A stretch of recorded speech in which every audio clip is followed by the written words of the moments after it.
అందరికీ నమస్తే అండి. టీవీకే అధినేత తమిళ అగ్ర హీరో విజయ్ ఇప్పుడు దేశవ్యాప్తంగా ఒక రాజకీయ సంచలనం.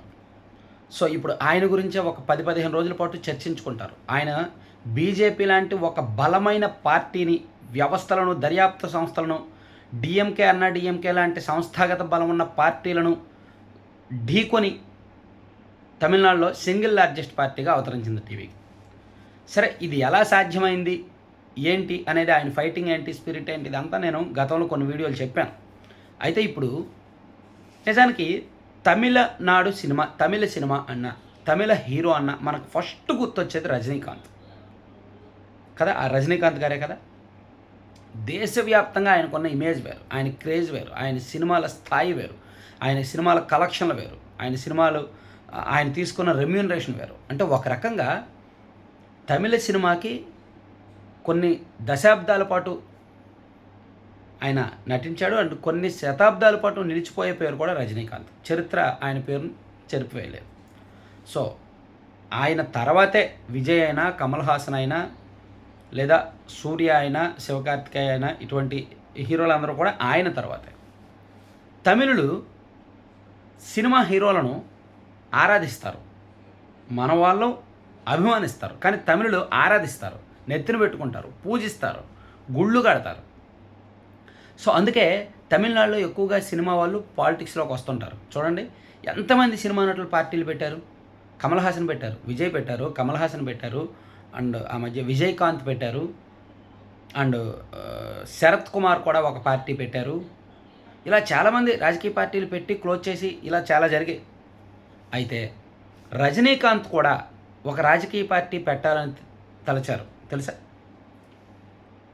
2017 డిసెంబర్ 31 అనుకుంటా, లేదా జనవరి 31 ఆయన రాజకీయాల్లోకి రాబోతున్నాను అని ఒక ప్రకటన చేశారు అధికారికంగా.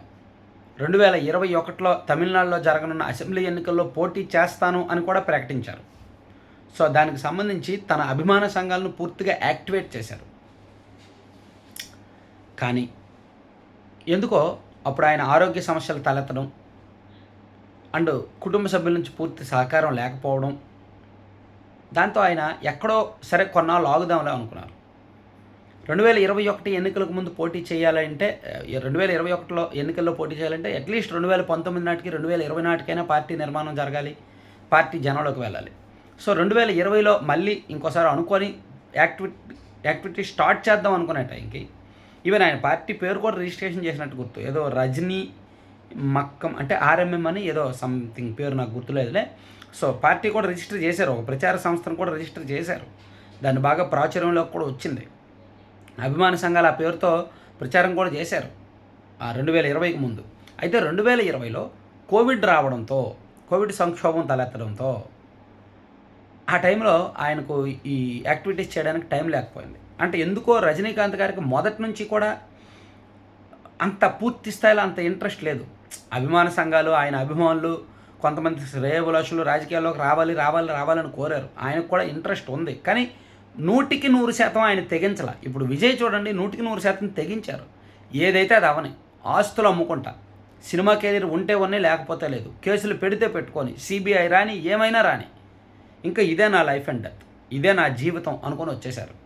కానీ రజనీకాంత్ గారు ఆ తెగింపు చూపించలేకపోయారు రాజకీయాల్లో. ఎందుకో మళ్ళీ వస్తే ఓడిపోతే పరువు పోద్దేమో, స్టార్డమ్ పోద్దేమో, డబ్బులు పోతాయేమో, సో తన వలన తన నమ్ముకున్న అభిమానులకు కేసులు ఎదుర్కోవాల్సి వస్తుందేమో, ప్లస్ కొత్త శత్రువులను తయారు చేసుకోవాల్సి వస్తుందేమో. రాజకీయాలు అంటే అంతే, ఖచ్చితంగా కొత్తగా శత్రువులను తయారు చేసుకోవాలి. ఎందుకో ఇవన్నీ వద్దనుకొని ఆలోచించి, రిస్క్ అని ఆలోచించి ఆయన ఆ రిస్క్ తీసుకోవడానికి ఇష్టపడాల. కానీ రిస్క్ చేస్తేనే గెలుపు ఉంటుంది, రిస్క్ చేస్తేనే సక్సెస్ అవుతారు ఎవరైనా సరే. విజయ్ రిస్క్ చేశారు, సక్సెస్ అయ్యారు.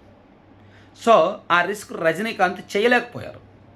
విజయ్తో పోలిస్తే రజనీకాంత్ గారికి స్టార్డమ్ ఎక్కువ, అభిమానులు ఎక్కువ, సినిమాలు ఎక్కువ, కలెక్షన్స్ ఎక్కువ, పెద్ద హీరో, దేశవ్యాప్తంగా క్రేజ్ ఉంది. ఆయన పార్టీ పెడితే ఖచ్చితంగా ఇతర రాష్ట్రాల్లో కూడా ఆ పార్టీ విస్తరించే బలం ఉంది. కానీ ఎందుకో మరి రజనీకాంత్ మాత్రం ఆ సాహసం చేయలేకపోయారు. విజయ్ మాత్రం సాహసం చేశారు, తెగించారు, రిస్క్ చేశారు, పూర్తి స్థాయిలో పాతుకుపోయేలా 100కు పైగా సీట్లు గెలుచుకున్నారనమాట. సో అందుకే విజయ్ ఒక చరిత్రకారుడు, ఒక చరిత్ర సృష్టించారు. రజనీకాంత్ ఖచ్చితంగా గెలిచేవారు. ఇప్పుడు విజయ్‌ని చూస్తే అందరూ అదే అనుకుంటున్నారు. అరే! రజనీకాంత్ కూడా పార్టీ పెడితే 2021లోనే గెలిచేవాడే అని. ఎందుకంటే తమిళనాడులో దశాబ్దాల తరబడి డీఎంకే లేదా అన్నా డీఎంకే. అయితే వాళ్ళు లేదా వీళ్ళే అధికారం అనేటట్టు ఉన్నది. సో, ఆ పొలిటికల్ గ్యాప్, ఆ వాక్యూమ్ ఒకటుంది. దాన్ని రజనీకాంత్ అడ్డుకోవాలని చూసి కూడా వెనకడుగు వేశారు. విజయ్ దాన్ని అందుకున్నారు. అందుకోవడంలో సక్సెస్ అయ్యారు. Thank you.